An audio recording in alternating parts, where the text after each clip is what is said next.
Elizabeth's funeral, along with her coffin, has been making its way through the United Kingdom and an elaborate week-long procession. Now, there were some Brits who were a little too excited about seeing the dead queen's wooden box. I'm not even kidding. Like, it's not an open casket. All they see is a wooden casket.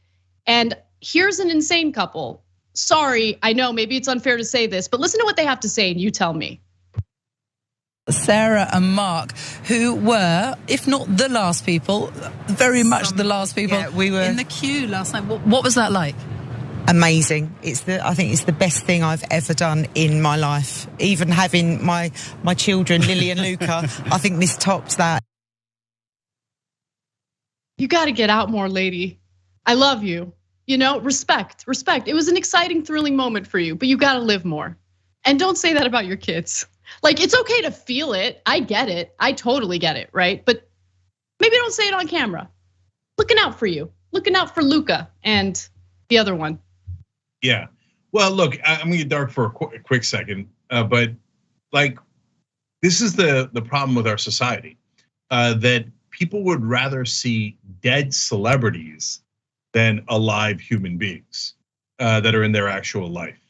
And so apparently seeing that casket of a dead person was amazing and like the best experience of her entire life. We're hooked on fame. The entire planet is so addicted and we can't kick it. And I'll go a little darker. All of this pomp and circumstance around the Queen's death. Remember, she was one of the most powerful people on earth. Even after having lost all of her power, like even though it's mainly a ceremonial role, she still has $1 billion. Parliament still listens to her to some degree. She has some powers, and all these people worship her. But you know what another name for monarch is? Dictator. I know it's uncomfortable, but it's a stone cold fact, right? And so as people are like, oh my God, that was our beloved dictator, the powerful are the best. It's like powerful people in media getting powerless people to cheer on other powerful people. Okay, sorry, bah humbug. I'm gonna say something even darker. I can't think of some situations in which looking at a casket carrying the dead body of a public figure or celebrity would be very exciting for me, but for other reasons. Let's move on. So Mika Brzezinski got pretty emotional while viewing the ceremony, and so let's take a look at that. One could say the big picture for Queen Elizabeth was the small picture, and seeing where peace needed to be made, seeing where validation needed to be had, Catty K, after the death of Diana, her facing the cameras and saying what she said. It goes back to the small picture that Ed Luce was talking about, is make sure that people are happy. And you just wonder how this will work with Charles.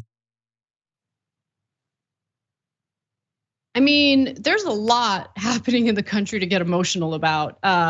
So I don't criticize anyone who works in news who has a moment where they can't contain themselves. I've had it happen to me. But it's usually because like there's pain and suffering in the world and it's overwhelming and it's hard to contain your emotions when talking about, like, I don't know. Maybe I'm being unfair for being so harsh toward Mika Brzezinski for getting emotional about this, but like the woman was 96 years old. She was queen for 70 years. She lived a very full life. Everything's gonna be all right. Yeah, look, we do a nuanced show on this program, so we're not gonna appease people on any side. So we try to do our best in telling you the truth. So I told you a really positive side of the Queen. I think that you could argue that she was in a way the Gorbachev of the English Empire, where she let the sun set on it without more violence. There could have been a lot more violence if someone else was king or queen. So, hey, look, that's a huge compliment to the Queen.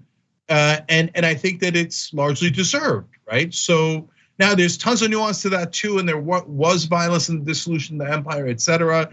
Certainly before the Queen and a little bit during the Queen, but it could have been way worse. Now, having said that, this is not the thing to get emotional over. I mean, this is a person like that. This is almost like Kanye for me. I can't stand the worship of monarchs. The whole concept is the king tells you, or in her case, the queen, they tell you, I'm chosen by God. That's generally how it works.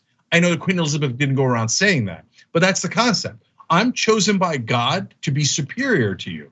So you should listen to every word I say, and if you don't, I mean, in the old days, you could be executed if you dared to criticize the king or didn't listen to a word he said. And everyone must bow down and get on their knees for this person. Yeah, no, I got no interest in that system at all. And when one of them passes away, I don't need people in the media going, oh my God, the beloved dictator. What are we gonna do without her? I don't know, not bow down. Yeah. Bowing down and getting on your knees should only be in the bedroom if you're into that. Like, that's just my take. Hey, look, there I don't judge, okay? So hashtag queen, right? Okay, no, by the way, I'm not saying she did that. The English are gonna get so upset because I know the royalty also don't have sex. They're not sexual at all. No, somehow they have kids, I don't know. Okay, but like, that's the thing, Anna, it's like religion. You can't say obvious, rational things about them because you're worried that people are going to catch feelings. The media's going to cry again. I think people are allowed to have preferences. People are allowed to have opinions.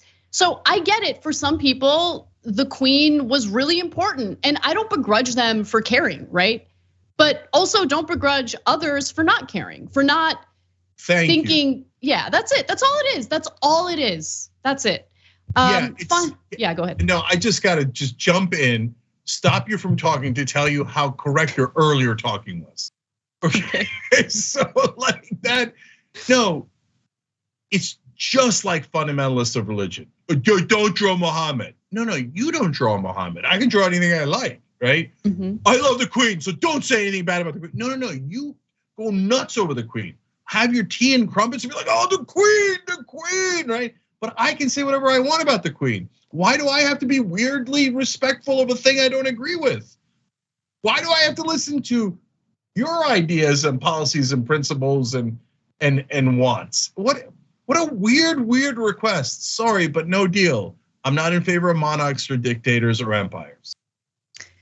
Final video has to do with I'm sorry, not a video actually. We have a photo of the most famous insect, I think it's a spider in the world, because apparently on her casket was, and you could see it right there, kind of on the right-hand side of the photo, on that white object, you see like a black speck, and apparently that's a spider, and it captivated everyone's attention for a little while today, which that's the most human thing I've ever heard. Like, this is what humans are. Okay, they love squirrels, they love being distracted by the squirrels. In this case, it was a spider. Yeah, that one's not about the queen at all. That's about, again, back to what we started with, our obsession with fame. Oh my God, there's a spider on the famous person's casket. Okay, like that's international news. That's international news. Well, remember during the Republican debates, I can't believe I'm forgetting who this happened to, but I think it was Mike Pence. Wasn't there a fly that landed on him in the middle of the debate? No, there's a bunch of things that I don't remember if a fly landed on a Republican too, but I know Alex Jones had a theory on flies landing on Democrats, and that meant that they were satanic, of course. But what you might be thinking about is when Ted Cruz had that white object. Don't mention it. I actively try to not think about it. That was during a Republican debate where we don't know if it was spittle. We don't know if it was tonsil stones, which are disgusting, but it was something that landed on his lip in the middle of that debate, and it didn't leave for a while. It was gross. And then I think he ate it. God, you gotta stop. And there we are, being interested on a foreign object on a famous person's face. Yeah. So there, but for the grace of God and Queen, go us. Thanks for watching The Young Turks, really appreciate it. Another way to show support is through YouTube memberships. You'll get to interact with us more. There's live chat emojis, badges. You've got emojis of me, Anna, John, JR. So those are super fun. But you also get playback of our exclusive member-only shows and specials right after they air. So all of that, all you gotta do is click that join button right underneath the video. Thank you.